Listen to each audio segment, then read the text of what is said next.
Don't try to take the speck out of your brother's eye when you have a whole plank in yours. That's something that I think is very profound and something that I want to talk about today. The speck. And I think the moral of this verse is kind of just to remember that to look inward before you judged anyone for anything. A long road to becoming a better person is learning to accept that you're not perfect and understanding your own flaws. And I think this kind of idea with the spec perfectly signifies that. It is because it's almost like as you have a speck in your own eye, you don't realize you don't realize it. And you're more focused on melding the world and the people around you to what you believe is right. Not realizing in doing that it's the most harmful thing you can really do. And I feel like people don't realize that for the most part because they in part not want to look at themselves in that light, not want to really think that they're flawed or that they're more flawed than they originally were comfortable with thinking about. And I think that's something that's really stuck with me recently because I feel like with this channel, I'm kind of giving advice and while I also talk about things that I'm interested in, but it also reminds me that if I'm going to give advice, um, to also look inward on things that I need to work on. And I think that's something that is very interesting to me. Um, Generally speaking, I think a lot of people don't want to do it, or rather, they are uncomfortable with doing it. And I think I am no different. I think looking at my flaws and accepting them is not very easy for me. And I think that it's something that I want to improve with. Um, a lot of the time, I just struggle with my temper, and that's kind of something that holds me back. And I guess that's something that I want to work on now. And before I am ever able to, counsel others on controlling their emotions or things like that, to the best that I can, I need to get that under control. Because I feel like in recent years I've been a lot better with it. Um, you just got to remember also cut yourself some slack, I guess. That you can push yourself to be better as much as you want. But you just got to remember that it's okay to step back and kind of just be proud of what you've been doing. You know, there's nothing wrong with being like, okay, oh, I made progress, even though I'm not perfect. At the end of the day, you're never gonna be perfect at what you're trying to do. So in all actuality, you kind of just gotta focus and make sure you keep your mindset clear on what you want to achieve.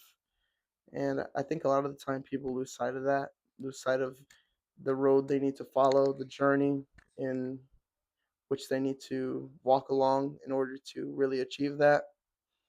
And rather, um, just need to focus on that more. Honestly, that's it. When you lose sight of that, you kind of lose sight of your whole mission. And once you lose sight of the mission, you've already lost. You won't be able to really improve, and you'll find yourself like endlessly walking in circles. It seems to me. Um, a lot of the time, I think people don't realize that they've entered that circle, that loop of just like, oh, I swear I'll try to be better, and then like continuously are failing. Um, and so yeah, before you are willing to, I know it's easy for some of us more than others to give advice to people. Some of us, I'm sure, aren't even really interested in giving advice to people. But to be honest, if you are, and it's something that you enjoy to do, or it's something that you find yourself doing at any point, just remember to look inward and understand that to an extent we all have a speck in our eye, and that there's nothing you can really do to fully get rid of it. I believe no one can really be perfect. Um, um, uh, and that, I mean, other than Christ. But yeah, so we can't really be perfect. There's no point in really trying to achieve that.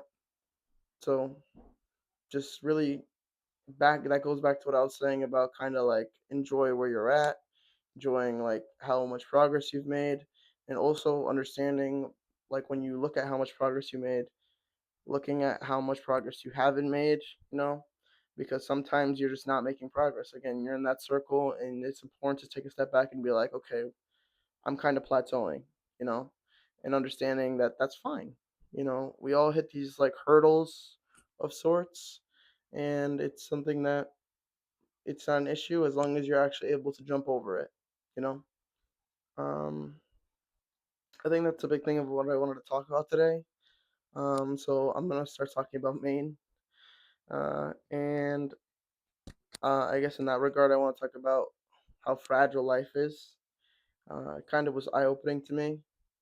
The first day in Maine, we found moose tracks, and I was tracking it, and eventually we found the remains of what I believe to be a baby moose based on the size and the foot imprints. I believe it was a baby moose, and the thing is, it had been freshly eaten, and it was honestly a terrifying experience to know that something out there in the woods was just there with us.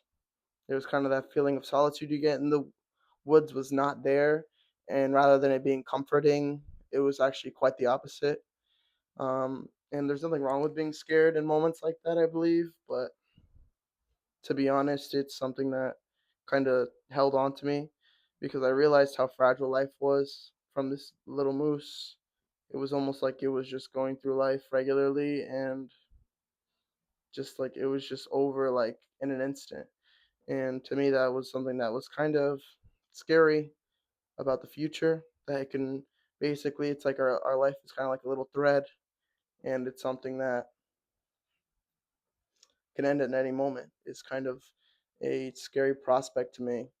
Um, Overall, I think that's something that stuck with me the most from the first day, just because of how profound I found it, and you know how as scary as it was also beautiful in a strange way. Just seeing kind of like the food chain and the cycle of life that we all have to fall into at one way or another. We will go back to this earth, at least physically, one day, and it's something that we all have to come to terms with one way or another, whether it's kind of through coping or just acceptance, which is probably the best, honestly. Um, and yeah, so I did not feel safe out in those woods. And once it got dark, I did not want to be out there till dark, but um, circumstances led us to being out there till dark. Um, we were heading back to the car, and I don't think I've ever felt a fear like that. Kind of, it was almost like I felt like I was being watched, but not in the way that you do when you're little and it's kind of like you're hiding under the sheets. It felt like there was literally physically something watching me. And the friend I was there with has night blindness, so I was basically doing all the looking for both of us. So it wasn't even just a fear of losing my own life, but it was also losing the life of a friend that was very important to me, or just us being in danger, getting hurt, let alone dying, which is obviously the most extreme. And yeah, so I think those are some things that stuck with me that day, and I feel like I wanted to share them because it's kind of something that I don't think a lot of people think about. Um, that it's something that is, or death is something that's just approaching, and not like in like an emo like sad type of way, but it's kind of just like a natural thing. And like I said, as scary as it is, it's also beautiful. You know, it's something that connects us all. Um, just like just like we're born, we all die, and it's just something that I don't think a lot of people think of. Um, and I know it might sound a little morbid, but if you really think about it, you start to realize that it's only natural. And the moment you think you realize it's only natural, it's kind of when I started to become more like okay with everything that happened that day. And yeah, that's basically all I wanted to talk about. So see you guys tomorrow.